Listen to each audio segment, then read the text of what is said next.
Quem está feliz de estar na casa do Senhor nessa noite? Amém. Nesta noite, Deus tem uma palavra maravilhosa para falar nos nossos corações. E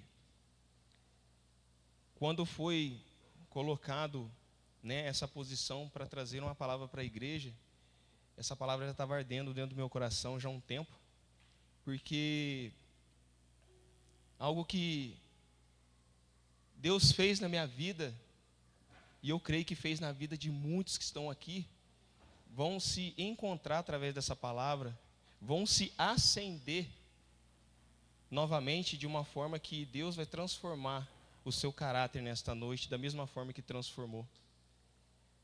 Aquilo que Deus fez na vida de José, eu creio que tudo aquilo que, a passo, vocês vão encontrar caminho por caminho na vida de cada um de vocês. A trajetória da fidelidade, a trajetória de uma posição, um caráter de um verdadeiro homem, servo de Deus, que soube ouvir a voz de Deus, o ensinamento dos seus pais e saber o momento certo de tomar a decisão e a direção do Senhor.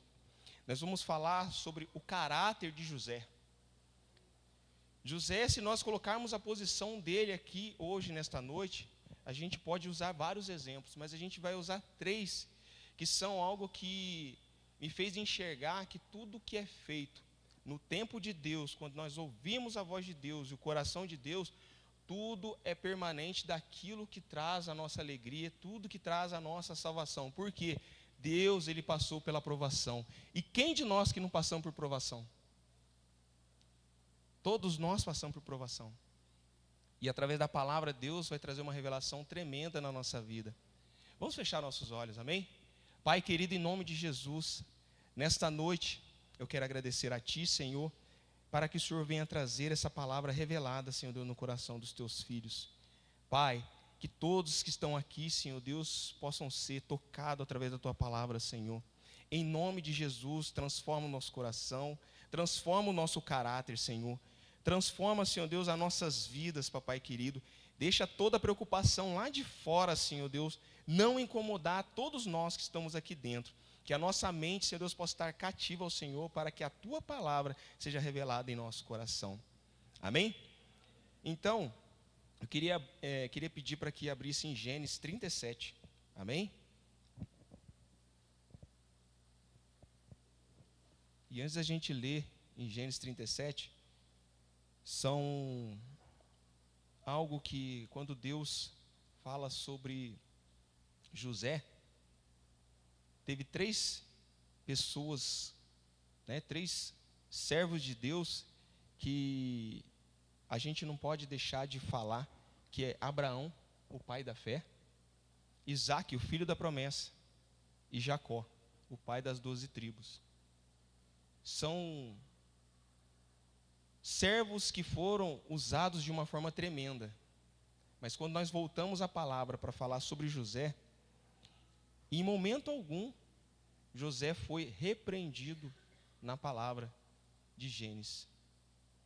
Mas em todo o livro, houve cura, houve perseverança, houve um tempo de Deus, aonde, se você não estiver verdadeiramente preparado para ser tratado no caráter de Deus, nós não conseguimos sobreviver àquilo que Deus tem de melhor nesta noite para cada um de nós. Amém? Então vamos abrir em Gênesis 37.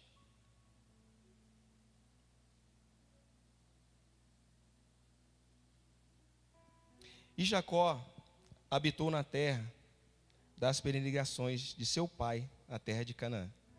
Estas são as gerações de Jacó. Sendo José de 17 anos, apacentava as ovelhas com seus irmãos. Sendo ainda jovens, andava com os filhos de Bilá e com os filhos de Zilpa, mulheres de seu pai. E José trazia más notícias deles a seu pai. E Israel amava a José mais do que a todos os seus filhos, porque era filho de sua velhice. E lhe fez uma túnica de várias cores. Vendo, pois, seus irmãos que seu pai amava mais do que a todos eles odiaram-no, não podia falar com ele pacificamente. Teve José um sonho que contou a seus irmãos, por isso o odiaram ainda mais. E disse-lhes: ouvi, peço-vos, este sonho que tenho sonhado. Eis que estávamos atando molhos no meio do campo, e eis que o meu molho se levantava e também ficava em pé, e eis que os vossos molhos o rodeavam e se inclinavam aos seus molhos. Então lhe disseram aos seus irmãos: tu, pois, reinarás sobre nós? Tu terás domínio sobre nós. Por isso, ainda mais odiavam por seus sonhos e por suas palavras. E teve José outro sonho, e contou a seus irmãos, e disse: eis que tive ainda outros sonhos, e esses que o sol e a lua e 11 estrelas se inclinavam a mim.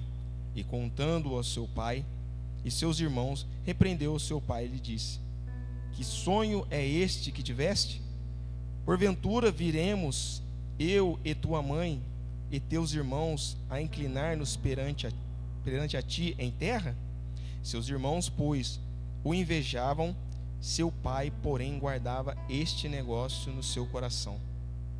Nós vamos parar por aqui para a gente falar do primeiro caráter de José. Se nós depararmos com essa história que José, ao contar para os seus irmãos de seus sonhos, que de quando ele trouxe a revelação para os seus irmãos, que esse sonho já era de Deus, porque José, ele era um filho que ele não aceitava as coisas erradas. Ele era obediente a seu pai. E ser obediente ao pai não é simplesmente eu obedecer o meu pai de sangue, mas José também obedecia o pai, Deus Todo-Poderoso, amém? Porque todos os ensinamentos que ele recebia era diretamente de seu pai, que foi ensinado com os seus avós, cada passo de como ser um homem íntegro. Agora, se nós pararmos para pensar, integridade, poucas pessoas conseguem manter na integridade. Todas as pessoas, quando fala em integridade, é algo que nós temos que olhar dentro do nosso coração e remanejar algumas coisas do nosso dia a dia. Por quê? José, ele não passou uma vida fácil com seus irmãos. Imagina você ser o mais novo. Eu tenho apenas um irmão, né? Há uma diferença? Sim. Mas tudo que eu falo para o meu irmão, para o bem dele, ele respeita. Ele sendo mais novo. Mas José, quando ele pegava essa autoridade para ensinar os seus irmãos, os irmãos deles não aceitavam. E o que acontece na nossa vida? Não é somente, aqui José está falando sobre seus irmãos de sangue, mas hoje nós temos nossos irmãos da fé, que é aqui da igreja, que nós temos autoridade, independente de quem chega na casa do Pai, que chegou aqui nesta noite. Deus vai usar eu e você para ensinar aquilo que é verdadeiro e aquilo que tem que ser íntegro através da palavra de Deus, amém? Nós não podemos aceitar o quê? Que pessoas venham até nós e se dirigem palavras ao contrário daquilo que nós aprendemos através da Bíblia, através da palavra. Quem é o nosso pai, autoridade desta casa? Pastor Jefferson, apóstolo Paulo e a pastora Alessandra. Se alguém for ao contrário ao ensinamento deles, nós como os filhos, nós temos que nos posicionar com integridade de ser sábio e falar: aqui está a morada do Senhor. Nós não podemos fazer igual os irmãos de José, não respeitar a autoridade de que Deus deu para ele. Por quê? Era o mais novo, tinha apenas 17 anos, apacentava as ovelhas de seus pais. Então assim, ele não saía junto com seus irmãos, ele era um filho separado. Mas José, mesmo ali, sabendo que os seus irmãos não aceitou aquela revelação de que Deus colocou para ele, que era para ser obedecido, eles não entenderam naquele momento. E quantas vezes Deus quer mostrar para nós aquilo que Ele tem para nos provar, e nós não esperamos o tempo de Deus. E olha a aprovação que José passou. José era fiel, certo? Ele denunciava as más condutas. O que seriam essas más condutas? Toda vez que ele via algo errado, seus irmãos praticando coisas erradas, ele ia até seu pai, que era a autoridade maior sobre a vida dele, porque ensinava a integridade sobre a vida dele. Ter temor a Deus. Então José, ele buscou ser o quê? Fiel, porque ele tinha temor a Deus. E quando Deus viu isso dentro do coração de José, algo extraordinário Deus já estava preparando. Mas Deus deu esse sonho para José. Não deu essa revelação para os irmãos. Quando José abriu o seu coração e falou para os seus irmãos não quiseram ouvir e repreendeu. Por acaso você, o nosso irmão, vai querer mandar em nós? Imagina o mais novo ter a autoridade de mandar nos irmãos mais velhos. Eles não aceitavam isso. Mas não era José que queria ter essa posição por ele ser sábio, por ele ser escolhido, não. Isso aí já era uma ordem de Deus, mas tudo isso é ser no tempo de Deus. Então, aquilo que acontece na nossa vida, que a gente espera, puxa vida, eu estou esperando algo, Deus falou para mim, mas até agora não chegou. Por quê? A gente precisa ser provado. E José precisou passar por fases e fases da sua vida para que as bênçãos de Deus viessem sobre ele. Não veio com 17 anos. Dali foi um processo na vida dele, e ele teve que passar esse processo para quê? Para lá na frente ele se tornar um grande governador. Ele se tornar um grande homem de Deus. Por quê? Ele tinha o temor de Deus, ele tinha fidelidade com Deus, ele tinha integridade com Deus. Amém? José sofria com o favoritismo do pai. Suas visões e sonhos provocavam ciúmes aos seus irmãos. E por tudo isso, o que aconteceu? Os irmãos, por todas as invejas, queriam dar um jeito de tirar José, vamos dizer assim, da barda do seu pai. E entre eles, quando o pai de José pediu para que ele fosse até seus irmãos e ver se estava tudo certo, José, íntegro, obedeceu ao seu pai, sendo que o papel de José era outro. Mas José, ele tinha ouvidos ao pai, ele tinha a obediência, que era obedecer ao seu pai. E foi, caminhou até encontrar os seus irmãos. E ali os seus irmãos já estavam, quando viram o seu irmão José, já estavam planejando algo para poder tirar José, não ter mais ali, como se diz, temos a oportunidade de exterminar nosso irmão. Um dos irmãos falou, vamos matá-lo. Mas, Deus não vai deixar que aconteça nada comigo e com você, se Ele tem um propósito na nossa vida. Pode vir as armadilhas do inimigo, pode vir o que for. Se Deus tem uma promessa na sua vida, pode passar a tempestade que for, as provações que for. Se você manter a sua integridade no Senhor, Ele vai te livrar de toda a provação do inimigo, até mesmo da morte. Amém? Aleluia. Glória a Deus. José era fiel ao seu pai. E como é maravilhoso quando nós respeitamos a autoridade do nosso pai. Mesmo sendo o preferido, não se rebelou. Obedeceu a Jacó com prontidão. Não deixou a amargura dominar seu coração, mesmo injustiçado. Por quê? José foi injustiçado pelos seus irmãos. No momento quando José chegou até os seus irmãos, o que eles fizeram? Jogaram ele dentro do buraco. Vamos dar um fim em José. E assim a gente fala para nossos pais que ele foi atacado por algum animal, e assim por diante. E José, sem saber, inocente, chegou até seus irmãos, e os seus irmãos tramando aquela maldade sobre ele. Em Gênesis 37, vamos dar continuidade no versículo 12. E seus irmãos foram apacentar o rebanho de seu pai junto de Siquém. Disse, pois, Israel a José: não apacentam teus irmãos junto de Siquém? Vem enviar-te-eis. E ele te respondeu: eis-me aqui. Quem disse ao seu pai? José: eis-me aqui, pai. E ele disse: ora vai, vê como estão os teus irmãos e como está o rebanho, e traze-me resposta. Assim o enviou do vale de Hebrom, e foi a Siquém. E achou um homem, porque eis que andava errante pelo campo, e perguntou-lhe: homem, dizendo: que procuras? E eles disse: procuro meus irmãos. Dize-me, peço onde eles apacentam. Disse aqueles homens: foram-se daqui, porque ouviu dizer: vamos a Dotã.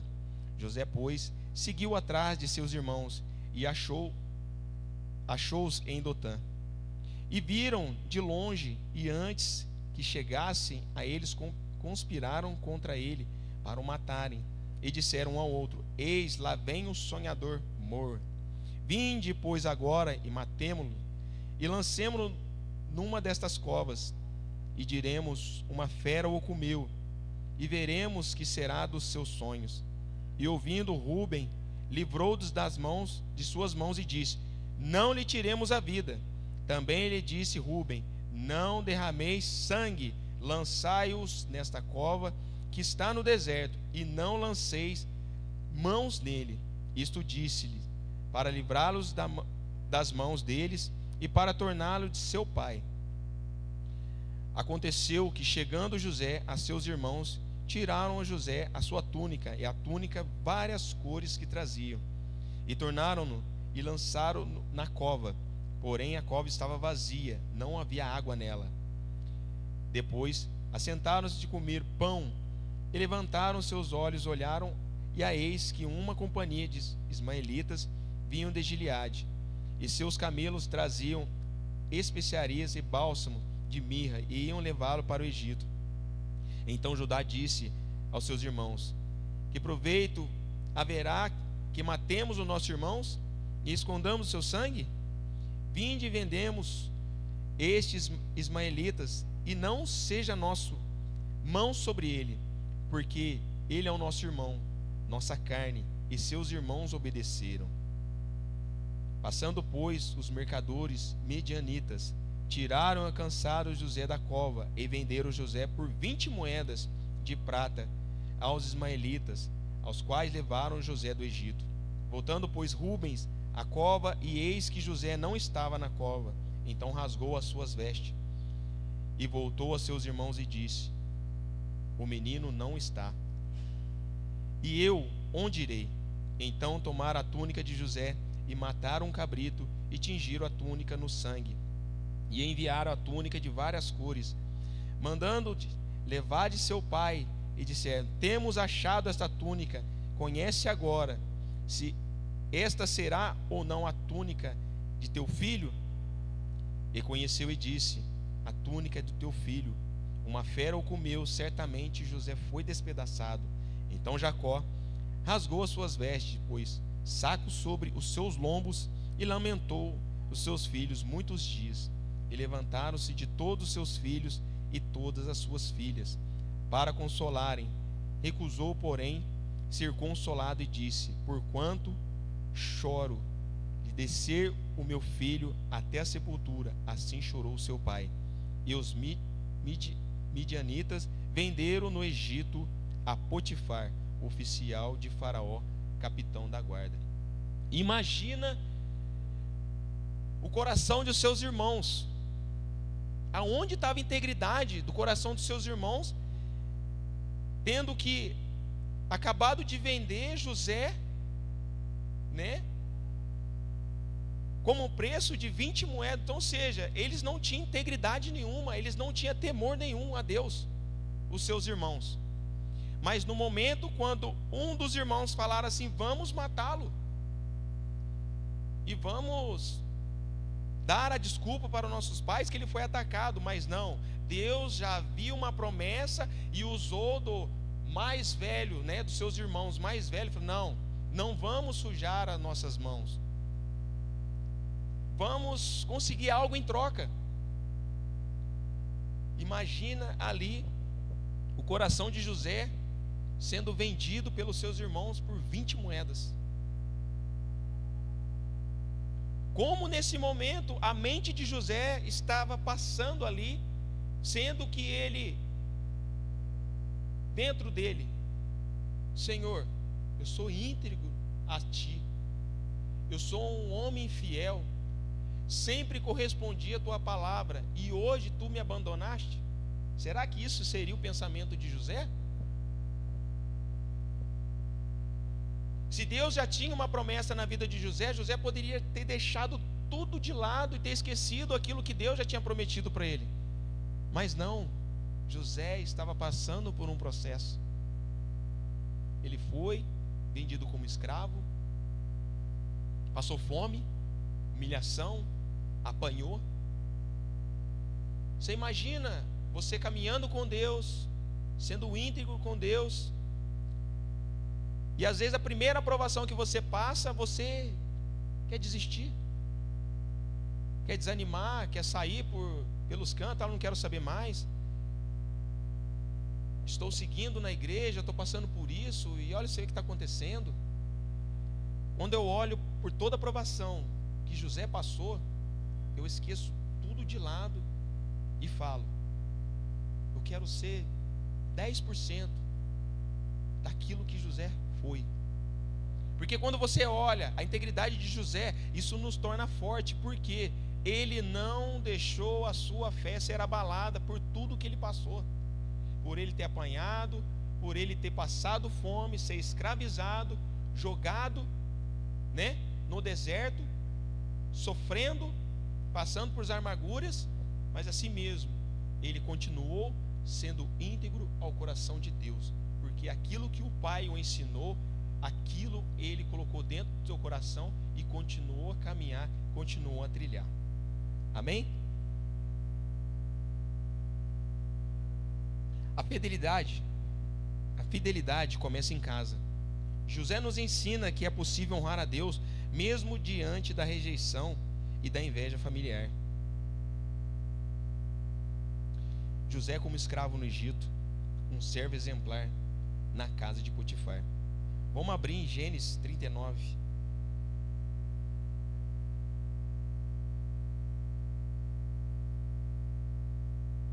Gênesis 39, 1.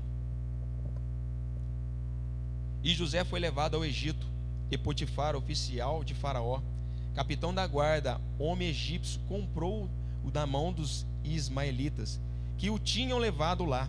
E o Senhor estava com José, e foi um homem próspero, e estava na casa de seu senhor egípcio. Vendo, pois, o Senhor que o Senhor estava com ele, e tudo o que fazia o Senhor prosperava em suas mãos. José achou graça em seus olhos, e serviam a ele, e pôs sobre a sua casa, e entregou na sua mão tudo o que tinha. E aconteceu que desde que o pusera sobre a sua casa, sobre tudo o que tinha, o Senhor o abençoou, a casa do egípcio, por amor de José, e a bênção do Senhor foi sobre tudo o que tinha na casa e no campo, e deixou tudo o que tinha na mão dele, de José, de maneira que nada sabia do que estava com ele, a não ser do pão que comia. E José era formoso de porte e de semblante. Então aqui foi uma nova fase de José. Após ele ter passado, né, pela frustração no deserto, né, no Egito, Potifar, que era o chefe, né, da guarda, o comprou. E a casa de Potifar era, né, por ele ser o chefe da guarda, era era a melhor casa, né, que o governador tinha ali, né, o chefe da guarda. E quando José chegou naquele momento na casa de Potifar, Potifar explicou para ele o que era para ele fazer. Só que José, ele era tão abençoado por Deus que tudo que ele punha a mão, tudo que ele fazia, prosperava. Abre suas mãos. Senhor, nesta noite, estendemos as nossas mãos, Senhor, como as mãos de José, Pai. Por onde nós estendermos as nossas mãos, por onde nós colocarmos as nossas mãos, o Senhor faz com que nós podemos prosperar na nossa casa, que nós podemos prosperar, Senhor Deus, na vida daqueles que precisam, Pai. Em nome de Jesus, que as nossas mãos, Senhor Deus, possa ser igual às mãos de José, que por onde nós tocarmos, por onde nós passarmos, Senhor Deus, vai haver abundância, vai haver grande multiplicação. Em nome de Jesus, pedimos e te agradecemos. Amém, Senhor. Dá uma salva de palmas para o Senhor, porque as nossas mãos são as mãos prósperas. As nossas mãos é as mãos de integridade ao Senhor. As nossas mãos têm mãos de autoridade de cura. As nossas mãos têm a autoridade de fazer com que aquilo que Deus fez, aonde nós colocarmos as nossas mãos, a prosperidade do Senhor. Amém? Aleluia, glória a Deus. Você acha que a trajetória de José foi fácil? Não. Potifar colocou ali José como um homem de confiança. Só que o inimigo, ele é sujo, ele é astuto. E aí uma nova provação para José. No versículo, dando continuidade, versículo B, de 6, José era formoso de porte e de semblante. Então, ou seja, José, no momento que ele estava servindo a Potifar, ele era uma pessoa que andava arrumado como egípcio, mas ele tinha um semblante que chamava a atenção. Mas esse semblante, o inimigo tentou de alguma forma tirar ele da presença de Deus, tirar a integridade dele, tirar a fidelidade dele. E nós vamos dar continuidade no 7. E aconteceu depois dessas coisas, que a mulher do seu senhor pôs os seus olhos em José. Ou seja, olha o que o inimigo já começou a tentar José. E disse: deita-te contigo. Porém, ele recusou e disse à mulher do seu senhor: eis que o meu senhor não sabe do que há em casa comigo, e entregou em minha mão tudo o que tem. Ninguém há maior do que eu nesta casa, e nenhuma coisa me vedou senão a ti, porquanto tu és sua mulher. Como pois faria eu tamanha maldade e pecaria contra Deus? Então, ou seja, ele foi tentado, mas ao mesmo tempo ele já reconheceu que aquilo dali não era de Deus. E ele mostrou para ela que ele era íntegro e que ele era fiel. Quantas vezes o inimigo tem tentado colocar aquela porção, pensa ali naquela fartura que você mais gosta, pensa naquilo que você pensa que não tem nada a ver. José foi íntegro e fiel a Deus e recusou o pecado da carne, aquilo que o inimigo tentou laçar, porque se ele cai, toda a promessa de Deus estava fora do alcance de José. Mas José respeitou e ouviu a voz de Deus. Amém? Então, seja igual a José. Dependendo da circunstância, o que aparecer no seu caminho, ouça a voz de Deus, que a promessa de Deus é aquilo que vai te trazer a salvação. José poderia ter saído da presença de Deus, poderia ter perdido tudo, por um simples momento, por um simples tocar, por um simples olhar. Mas não, ele se manteve íntegro. Essa é uma das características que levou José a ser o governador do Egito, porque ele era fiel e íntegro ao coração de Deus. Daquilo que o seu pai ensinou, ele colocou à prova, e por isso Deus exaltou e colocou ele como governador. Amém? Para finalizar,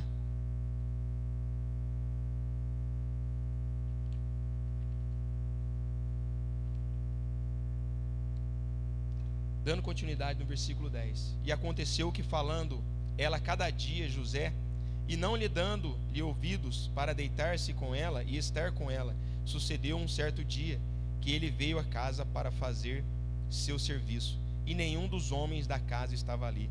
E ela lhe perguntou pela roupa, dizendo: deita-te comigo. E ele deixou a sua roupa na mão dela e fugiu e saiu para fora. E mesmo assim, José foi encarcerado. Por quê? Ela utilizou da maldade do seu coração. Já que ela não conseguiu, ela fez com que José fosse encarcerado. E Potifar, naquela ira, que tinha depositado toda aquela confiança, né, no seu servo, prendeu José.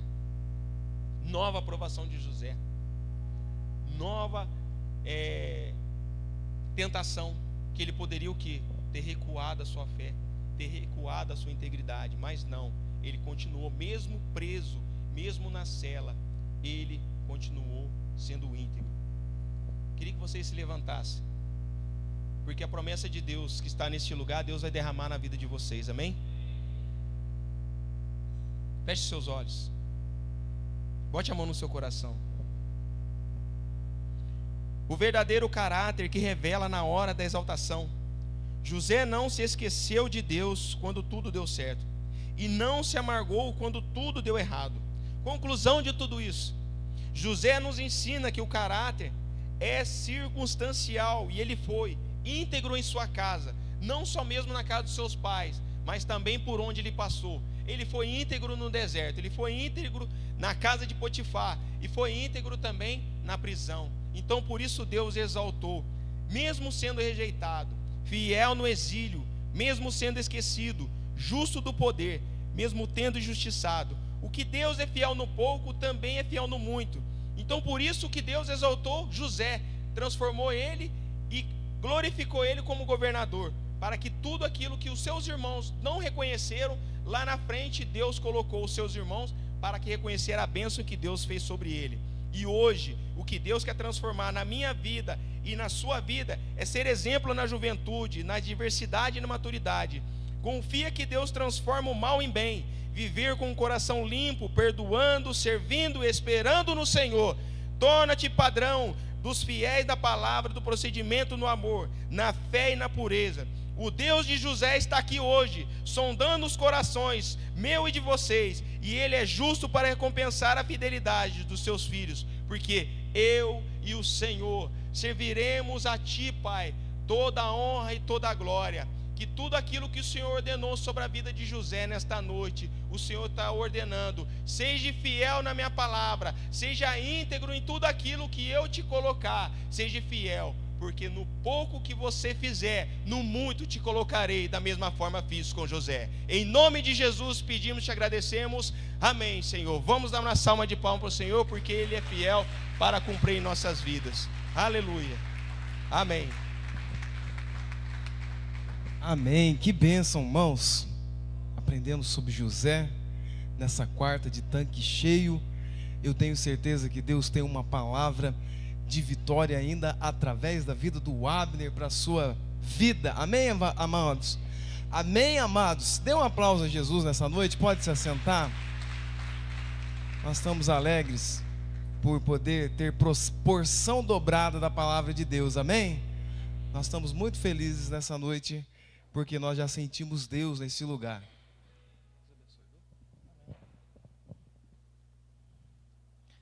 Bahia me colocou numa situação difícil agora.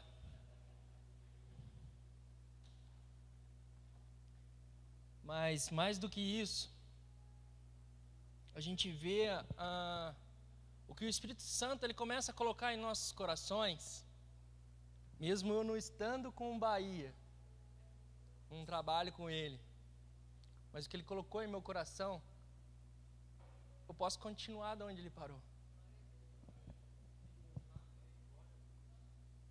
Poderia até usar o mesmo versículo que ele.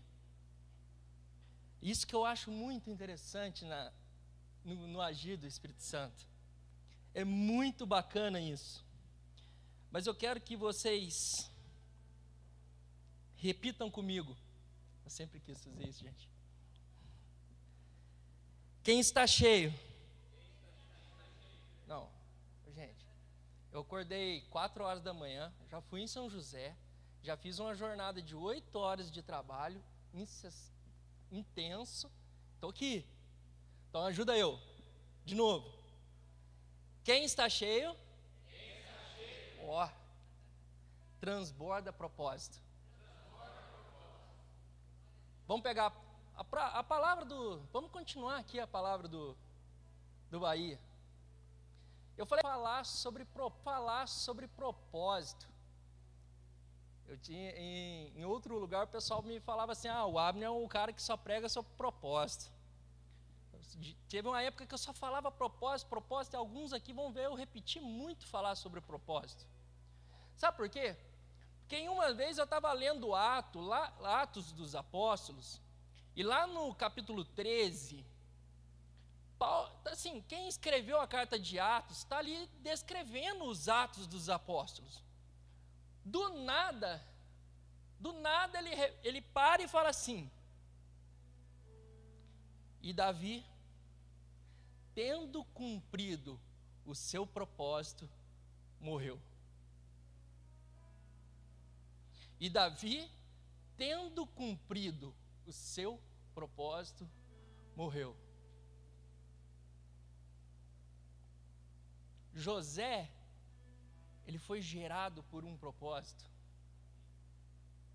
Você foi gerado por um propósito. E nessa noite é isso que eu quero levar para vocês. Algo sobre propósito. Diante disso, eu comecei a pensar o que o Bahia estava falando. Eu falei assim: meu Deus, já mudou tudo aqui, já vou ter que pegar a palavra dele e continuar. Sabe por quê? Porque no finalzinho de Malaquias, a gente vê aproximadamente 500 anos antes de Cristo vir na terra, o profeta deixa escrito algo assim: e virá sobre vocês um homem, cujo poder de Elias fará converter o coração dos filhos aos pais e os pais aos filhos. Propósito. Aí a gente começa a ver Lucas, no capítulo 1, ele começa a descrever que alguém nasceria e seria com esse espírito. O espírito de Elias estava sobre João Batista. E esse espírito que estava sobre João Batista era justamente esse espírito que Malaquias, 500 anos, tinha profetizado. Que o coração dele, que o propósito dele era converter o coração dos pais aos filhos e dos filhos aos pais. Propósito. Aí quando a gente continua lendo Lucas, lá no capítulo, lá no versículo 41, que é a base de onde eu quero caminhar com vocês, vem falando assim: quando Isabel ouviu a saudação, deixa eu ler aqui, quando Isabel ouviu a saudação de Maria, o bebê agitou. Bebê de quem? Maria. Não. Quando Isabel ouviu a saudação de Maria, o bebê agitou no seu ventre. Bebê de Isabel. Então Isabel ficou cheia do Espírito Santo. O que Lucas quis dizer aqui? Que tinha duas gestantes se encontrando. A primeira gestante, Isabel, que não tinha contato com Maria. Em uma visita, a Maria chegar, e no ventre de Maria quem estava? Jesus. O bebê dela agitou-se no ventre. Sabe o que eu vejo aqui? Exatamente o que nós estamos falando, a união de dois propósitos. Porque embora duas mulheres estavam cumprindo um propósito gestacional, as duas estavam gerando algo dentro dela, os propósitos eram diferentes. O primeiro propósito era para cumprir o que Malaquias profetizou. O que Malaquias profetizou? Vai vir alguém, preparando o caminho para o Salvador. Isso era Isabel. Quando ela encontra com Maria, o outro propósito salta dentro dela. Por quê? Porque o outro tinha o propósito de salvar toda a humanidade.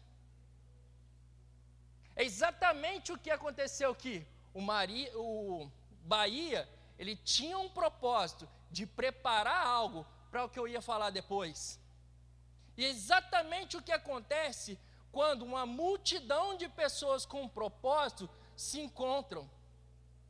Os propósitos começam a se juntar, cada um com o seu propósito. O Gilson foi despertado para algo dentro de um propósito. Pastor Jefferson foi despertado dentro de um propósito. O Bruninho dentro de um propósito. Apesar que o propósito dele é bateria, de vez em quando ele arrisca no baixo. Mas tá bom. Mas ele entendeu que ele tem um propósito. E é justamente sobre isso. Quando estamos cheios, transbordamos de propósito. Só que só quando estamos cheios, o propósito é revelado. Quando estamos com o tanque vazio, não temos como cumprir o propósito. Hoje de manhã eu tinha o propósito de chegar em São José. Tive que parar no meio do caminho para abastecer, porque o meu tanque não daria para chegar lá. Então eu precisava cumprir o meu propósito. Eu tinha que encher o tanque do meu carro. E dentro dessa alusão de carro, João Batista, Jesus, nós precisamos entender esse conceito de estar cheios. Porque em vários momentos do Novo Testamento, nós vemos, enchei-vos do Espírito, enchei-vos, enchei-vos do Espírito, enchei-vos. Sabe por quê? Porque hoje eu fiquei vendo. Quando eu abasteci o meu carro ele tem lá autonomia. Ele bateu 640 de autonomia quando eu enchi o tanque. Olhei para ela e falei, nossa, vai dar para rodar legal.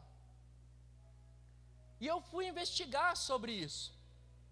Cientificamente falando, agora nós vamos sair do lado espiritual, cientificamente falando, quando o tanque está cheio, Marcão, corrija se eu estiver errado, a economia é maior.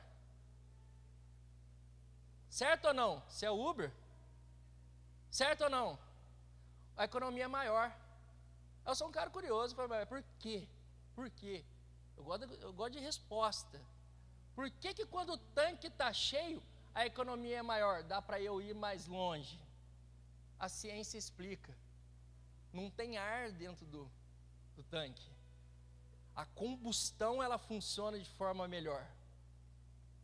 Quando a combustão funciona de forma melhor, o rendimento do carro, ele é melhor, te leva mais longe. Ao contrário, a bomba de combustível, ela fica dentro do tanque. E ela se autorrefrigera com o próprio combustível. Se eu ando com o tanque vazio, não tem como resfriar a bomba. Ou seja, além de não cumprir o meu propósito, meu carro fica parado no meio do caminho.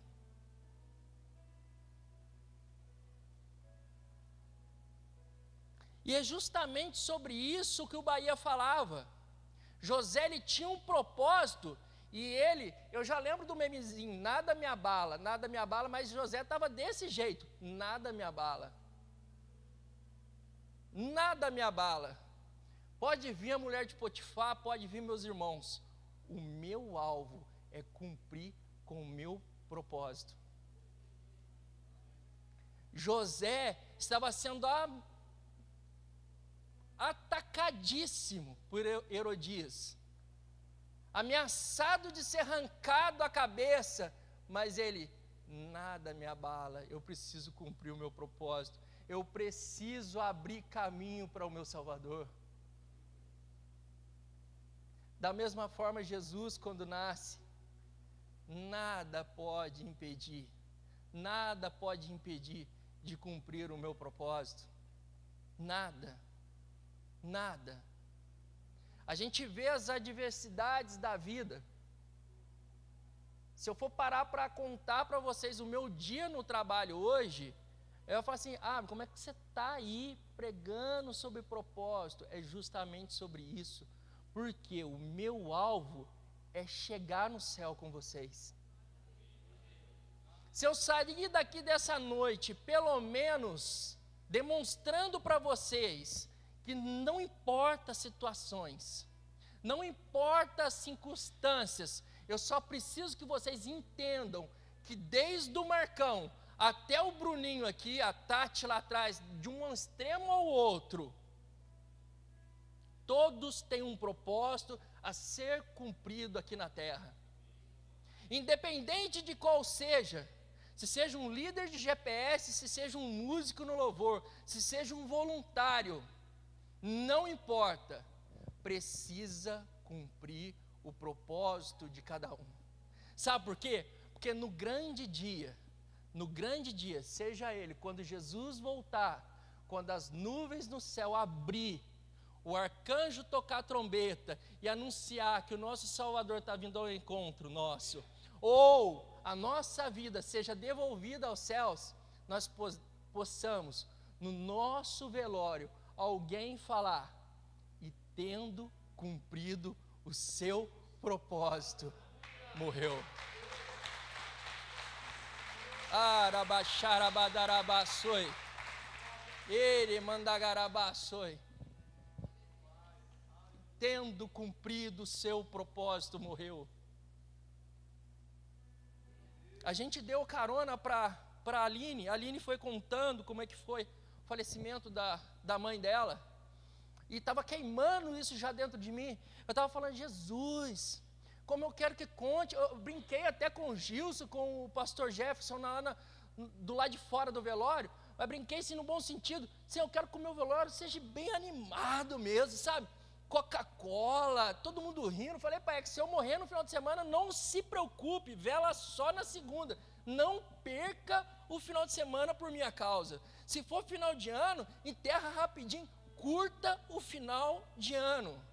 Por quê? Porque eu cumprirei o meu propósito. Então, mesmo que eu esteja cansado, abatido, sabe que tem hora que o coração